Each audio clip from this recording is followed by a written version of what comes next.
సార్వత్రిక ఎన్నికల్లో ఆంధ్రప్రదేశ్లో వైఎస్ఆర్సీపీ ఘోర ఓటమిని చవిచూశాక జగన్మోహన్ రెడ్డి ఒకంత నిరాశ నిస్పృహల్లో ఉన్నారు అంటూ ఒక వార్తను మనం చూసినటువంటి నేపథ్యంలో జగన్మోహన్ రెడ్డిని ఓదార్చేందుకు విజయమ్మ తాడేపల్లి ప్యాలెస్కి వెళ్ళారని, ఆయన్ని ఓదారుస్తూనే జగన్మోహన్ రెడ్డికి షర్మిలాకి మధ్య ఉన్నటువంటి ఆ అఘాతాన్ని కూడా ఆవిడ పూడ్చేటువంటి ప్రయత్నం చేస్తున్నారు, వారిద్దరికీ రాజీ కుదుర్చబోతున్నారు అంటూ ఒక వార్త సోషల్ మీడియా వేదికగా చర్చ నడుస్తున్నటువంటి నేపథ్యంలో ఈ అంశం మీద మనం చర్చించేటువంటి ప్రయత్నం చేద్దాం. ప్రస్తుతం మనతో పాటు ఉన్నారు ప్రముఖ రాజకీయ విశ్లేషకులు నిమ్మగడ్డ సీతారత్న కుమారి గారు. మేడంతో మాట్లాడు.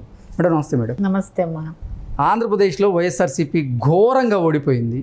ఈ నేపథ్యంలోనే జగన్మోహన్ రెడ్డి ఒకంత అసంతృప్తితో ఉన్నారని, జగన్మోహన్ రెడ్డిని ఓదార్చేందుకు విజయమ్మ తాడేపల్లి ప్యాలెస్కి వెళ్ళారని, ఓదారుస్తూనే షర్మిల గారికి జగన్మోహన్ రెడ్డి గారికి ఉన్నటువంటి ఆ గ్యాప్ని పూడ్చేందుకు కూడా విజయమ్మ గారు ప్రయత్నం చేస్తున్నారు, వారిద్దరికీ రాజీ కుదిర్చేటువంటి ప్రయత్నం చేస్తున్నారు అంటూ రకరకాలుగా వార్తలు అయితే వస్తూ ఉన్నాయి.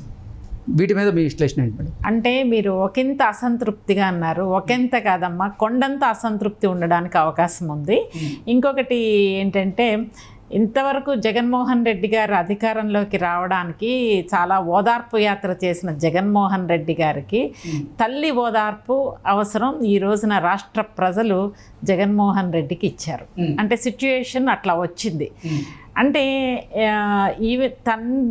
అన్నకి చెల్లెలకి మధ్య విభేదాలు ఉన్నమాట వాస్తవం. రెండు రాష్ట్రాల తెలుగు ప్రజలు కూడా చూశారు. చెల్లెలకి అన్యాయం చేశాడు, చెల్లెలకి ఇవ్వాల్సినటువంటి వాటా ఇవ్వలేదు జగన్మోహన్ రెడ్డి గారు. అధికారంలోకి రావడానికి కారణమైనటువంటి షర్మిలాని అశ్రద్ధ చేశాడు, నిర్లక్ష్యం వహించారు.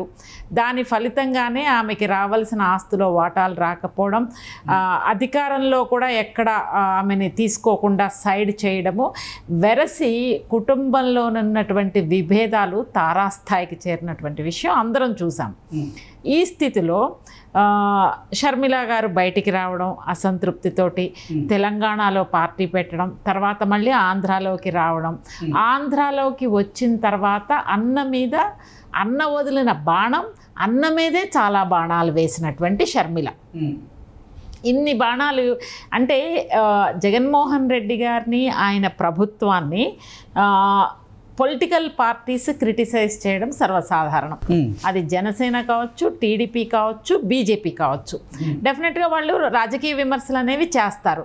అందులో నిజాలు మాట్లాడినా కూడా ఈ అపోజిషన్ పార్టీసు నిజాలు, పరిపాలనలో జరిగినటువంటి అవకతవకలు, అరాచకాలు, అక్రమాలని అన్నీ పొలిటికల్ పార్టీస్ మాట్లాడినా కూడా జనరల్గా ప్రజలు ఎలా చూస్తారంటే పొలిటికల్ కామెంట్స్గానే చూస్తారు. కానీ ఇక్కడ సొంత చెల్లెలు మాత్రం అన్న మీద కామెంట్స్ చేసేదాన్ని రాష్ట్ర ప్రజలు ఆసక్తిగా చూస్తారు. ఎందుకంటే షర్మిల గారి కామెంట్స్ని పొలిటికల్ కామెంట్స్ లాగా చూసినా కూడా ఎట్ ద సేమ్ టైమ్ జగన్కి సిస్టర్ అనే కోణంలో కూడా ప్రజలు చూస్తారు. ఇది చాలా జాగ్రత్తగా గమనించాల్సినటువంటి అంశం. ఇప్పుడు చంద్రబాబు నాయుడు గారు, పవన్ కళ్యాణ్ గారు, షర్మిల గారు ముగ్గురు క్రిటిసైజ్ చేస్తారు గవర్నమెంట్లో ఉన్న వాళ్ళని. కానీ షర్మిల గారు చేసేటప్పుడు కొంచెం ఆసక్తి ఉంటుంది, సొంత చెల్లెలు కాబట్టి. ఎంతో కొంత నిజం ఉండొచ్చు డెఫినెట్గా. వాళ్ళ చెల్లెలు మాట్లాడుతుంది. చంద్రబాబు నాయుడు గారు, పవన్ కళ్యాణ్ గారు పొలిటికల్గా చేస్తున్నారు, అందులో నిజాలు ఉన్నా కూడా పొలిటికల్ కామెంట్స్ లాగా చూడటానికి అవకాశం ఉంది. అయితే నేను ఇక్కడ ఏమంటున్నానంటే, ఒక విధంగా చూడాలంటే ఎంతో కొంత జగన్మోహన్ రెడ్డి గారు ఓడిపోవడంలో షర్మిల పాత్ర కూడా కొంచెం ఉందనే చెప్పాలి మనం. ఎందుకంటే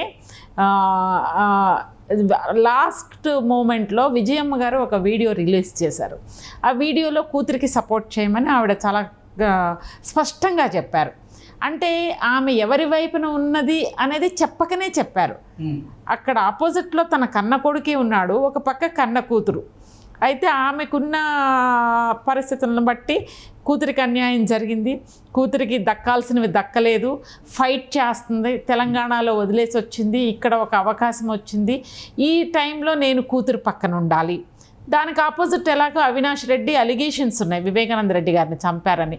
సో ఒక హంతకుడు అనే అభియోగాలు ఉన్న వ్యక్తి కన్నా కూడా కన్న కూతుర్ని సపోర్ట్ చేయడమే కరెక్ట్ అని చెప్పి, ఈవెన్ దో జగన్మోహన్ రెడ్డి గారు అవినాష్ వైపు ఉన్నా కూడా ఆవిడ కూతురు వైపు ఉండి లాస్ట్ వీడియో రిలీజ్ చేశారు.